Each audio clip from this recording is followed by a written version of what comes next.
Disturbing footage is circulating there of a confrontation between a security guard at a Walgreens up in San Francisco and a would-be shoplifter that was just trying to walk on by and just hopefully skirt by with whatever items that they had in their bag. Now, after this whole thing went down, it went from that strangulation wrestling session to then something much more serious and fatal. So this next clip of what happened and what led up to this point is a bit graphic. You guys watch more.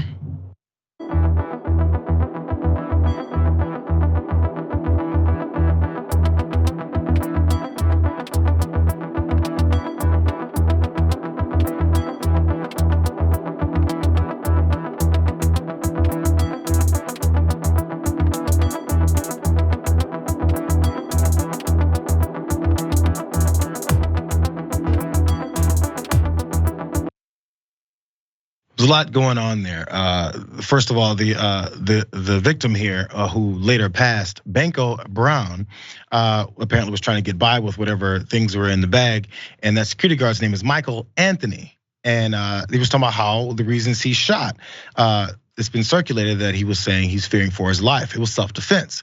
There was some threatening words apparently being tossed around. Again, some folks heard it and some folks didn't, which we'll get to in a little bit. But of course, ended in that shot apparently to his torso, chest area, and Banko then passed away. Now, one more piece here, because of course, as everyone's talking about this, it's the question of whether or not charges should be filed. Currently, none at all are being filed for this security guard with that gun, but he was at least taken in, Michael Anthony there, and he was talking about his reasons for doing what he did. Now, as we go through this, as you saw, Banko Brown is the one who died. It's a transgender man. So as you see Michael Anthony talking through this, he mentions she throughout because he considered the person to be a woman. So here is his explanation of what went down. So when I went for the item, she attacked, and that's when I tried to stop her because I didn't have any handcuffs. She just kept on resisting. I'm just trying to get her to calm down. You know what I mean? It's just a few items. It's not worth fighting over. But normally I'll let the individuals go with it.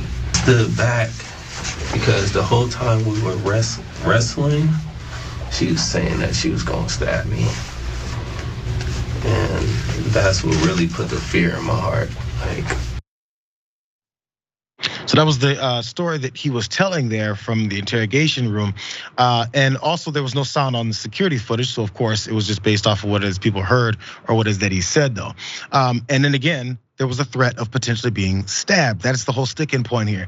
The officer claimed that Brown, who was unarmed, had threatened to, quote, stab him, again, security guard. But those remarks were not substantiated by witnesses, that's what the Chronicle reported. And also, he had no knife.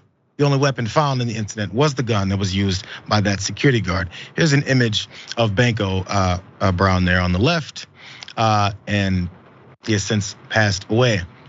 So one of the parts that they did find the police here, the district attorney said that they recovered products, quote, products belonging to Walgreens, and that the guard told investigators Brown had taken some beverages and a few snacks. Again, this is over some beverages and a few snacks. Now again, the security guard didn't know that at the time. He just saw him walking out. So his loved ones said that he was probably sleep deprived and hungry that day while struggling to find some stable housing. It all goes back to similar issues and instances with people trying to get by and make it on some of the hardest streets that you can find that people can make it on. Now, by the way, people are upset, as I point out, about the lack of charges.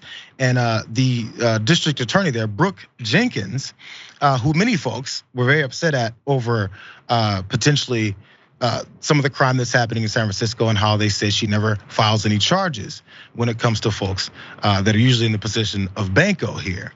But in this case, they're praising her because of the lack of charges. Here she is telling one, I believe it was one reporter, about what it is that was going on and why they didn't file those. Really, as a prosecutor, there's no tougher job than to have to review these types of cases and really make a determination that we know is going to disappoint a community and a family. In this particular instance, this was a shoplifting that really, based on the facts, turned into and escalated into a robbery. And the armed security guard did ultimately end up using lethal force by firing one shot from his firearm that ultimately killed Banko Brown. We had to evaluate the video, the statement of the security guard, multiple witness statements, to figure out whether or not there was a credible claim of self-defense. And we ultimately did not believe that we could prove beyond a reasonable doubt here that the security guard had committed murder or any other crime. So it's a bit of a complicated thing here, Trey. I'm sure people on both sides of this whole thing, and of course the biases based off of people thinking people should die over theft, versus also they're realizing it's a trans man. Then whether if there's the race issue will always come up. It was two black men in this particular situation, from what I can tell from that security guard, from what you could tell from seeing what you could of him, and it's just kind of everywhere. I wonder where you are on this. Yeah, well, now obviously this is another horrible story. The only remotely funny thing I have to say about it is that I was surprised to find out the security guard was black, because his middle name is Earl Wayne, which sounds like one of my uncles. Like that's like one of the most redneck middle name combinations imaginable, in my opinion, Earl Wayne. So, but beyond that, yeah, it's terrible. I'd heard before, and I guess I was wrong about this, but I feel like I'd heard before that like security guards in places like this, in Walgreens or retail stores at daytime and stuff, that they're like generally not even supposed to physically engage. Like they're more like a visual deterrent, because like the company itself doesn't want things like this to happen over like $30 or $40 worth of, shoplifted goods. They're there so people see them and decide not to shoplift. But if somebody does, I didn't think they were supposed to handle it like this at all, which makes me then further wonder, like, why does a security guard at Walgreens in the daytime need a Glock or whatever kind of gun this was? You know what I mean? Like, it just seems so unnecessary. I felt like after listening to the guy's interview, like, I don't know. I think he did get freaked out and he had a gun or whatever. I don't think that he's evil or had like a ultra malicious intent or anything. But that's why he shouldn't have been armed in this position, and it shouldn't have unfolded the way that it did. And then yes, you'll have people. Well, he was they would call Banko a she, I'm sure. She was stealing, they would say. So as if that justifies being executed in the street, which has always been a wild mentality too. But we're a vindictive, vengeful country, and very punitive when it comes to crime. And then you add the trans element, and yeah, this whole thing is just a hornet's nest for sure. There's so much stuff floating around when it comes to this type of thing. Also, some folks saying that, oh, no, there was totally a knife. And other folks, of course, pointing out, witnesses saying, I didn't hear him say anything about stabbing you. And also no knife was found on the victim either. So there's all the witnesses, like most of the witnesses of that video, that's another thing that was wild, is like, they're just kind of meandering through, like giving it a cursory glance, like, oh, is it Tuesday again? Like they seem so adjusted to it. Like I was gonna say, life in the big. That's what people like. My Meemaw thinks that like that's just because city life is like that every day. Every time you go to the grocery store, there's someone being shot. But I live in LA and I don't generally run into that type of thing. So that was a wild response to me. Sadly, though, your Meemaw is right. It's just kind of more than just in the big cities.